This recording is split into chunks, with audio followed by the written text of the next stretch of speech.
नमस्कार दोस्तों, आपका स्वागत है। आज जो हम कहानी देखने वाले हैं वो एक सच्ची कहानी है। ये जिस लड़की की कहानी है उसका नाम है सिंथिया।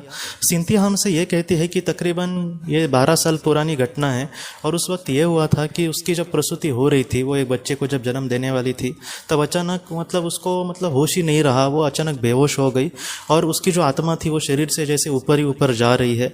सिंथिया ये कहती है कि मैं बहुत ही डरी हुई थी उस वक्त कि आखिर क्या होगा। उसको बार बार यही लग रहा था कि मैं अब इस दुनिया से चली गई हूँ और बार बार उसको अपने पति की बहुत केयर लग रही थी, अपनी फिक्र बहुत लग रही थी।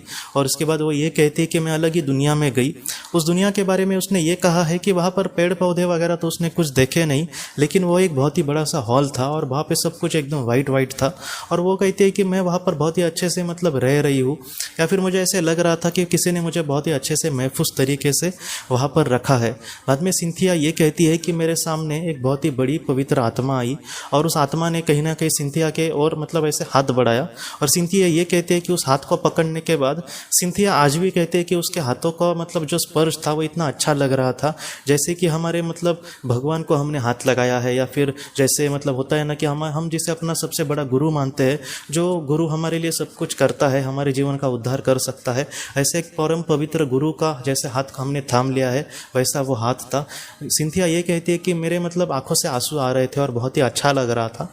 उस गुरुजी ने बाद में या फिर उस पवित्र आत्मा ने सिंथिया से ये कहा कि तुम्हें डरने की ज़रूरत नहीं है। पृथ्वी पर तुमने अपनी जो भी जीवन जिया वो बहुत ही स्ट्रगलिंग भरा था, बहुत ही संघर्षमय जीवन था, लेकिन आगे तुम्हारा सब कुछ अच्छा होगा।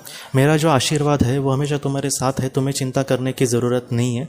सिंथिया ये कहते हैं कि उसके अपने लाइफ में उसने बहुत ही बड़े बड़े स्ट्रगल देखे थे, जैसे उसके पिताजी भी उस पर बहुत ही अत्याचार करते थे। ये अपने माँ को कुछ बताती थी तो उसका कुछ भी फ़ायदा नहीं होता था, क्योंकि उसके पिताजी उसके माँ को और उसको भी बहुत ज़्यादा मारपीट करते थे। और वो कहते हैं कि उसके पिताजी के ये जो डर है वो इसके मन में इतना दब गया था कि आज भी कोई ऊंची आवाज़ में बात करे तो उसको वही सारी चीज़ें याद आती थी और वो थर थर काँपने लगती थी।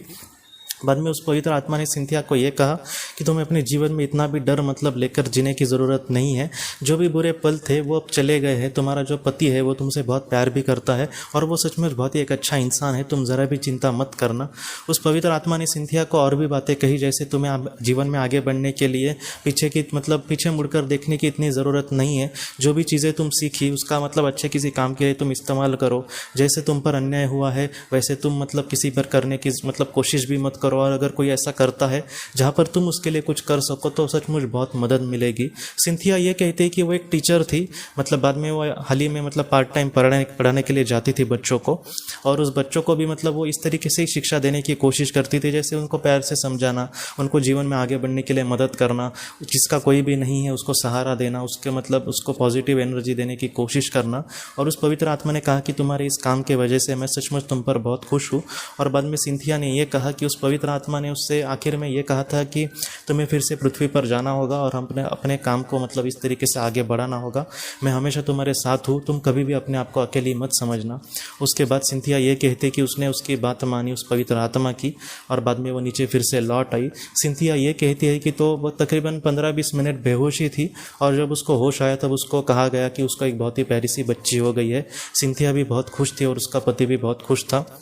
सिंथिया ये कहती कि वो जीवन जो है वो मेरे लिए बहुत ही अमूल्य था, और इसके बाद उसने बहुत ही गहराई से अपने जीवन को और देखने की कोशिश की। सिंथिया ये कहती है कि मैं अपने पिताजी को भी आज माफ़ करती हूँ। उसके पिताजी आज उसको भी कहते हैं कि मैंने तुमसे बहुत ही बुरा व्यवहार किया, लेकिन आज उसके पिताजी उससे एक सच्चा पश्चाताप उनको हुआ है। और सिंथिया ये कहती है कि मैंने उनको दिल से माफ़ कर दिया है, उनको उसकी सज़ा मिले ना मिले मुझे कोई फ़र्क नहीं पड़ता। बस अपने जीवन में मैं इस तरीके से अगर मेरे सामने किसी पर अन्याय हो रहा है तो मैं जितना हो सके ज़रूर उसकी मदद करने की कोशिश करूंगी।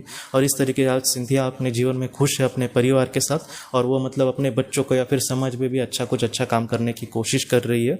तो ये जो सिंथिया की कहानी है मुझे लगता है सबसे बड़ा ये सीख देती है कि हमारे समाज में कभी कभी हम होता है ना कि मैं उसमें क्यों पढ़ूँ या फिर मेरे करने से क्या होगा, इस तरीके से नहीं सोचना चाहिए। थोड़ा बहुत जितना हो सके मेरा पार्टिसिपेट करूँ, और किसी का अगर अच्छा हो सके तो हमें इसके लिए ज़रूर ट्राई करना चाहिए। जो पवित्र आत्माएं होती है वो वो सिर्फ मतलब जिसके पास बैंक बैलेंस बड़ा है उसको ही उस पर ही खुश होंगे, ऐसा ज़रा भी नहीं है।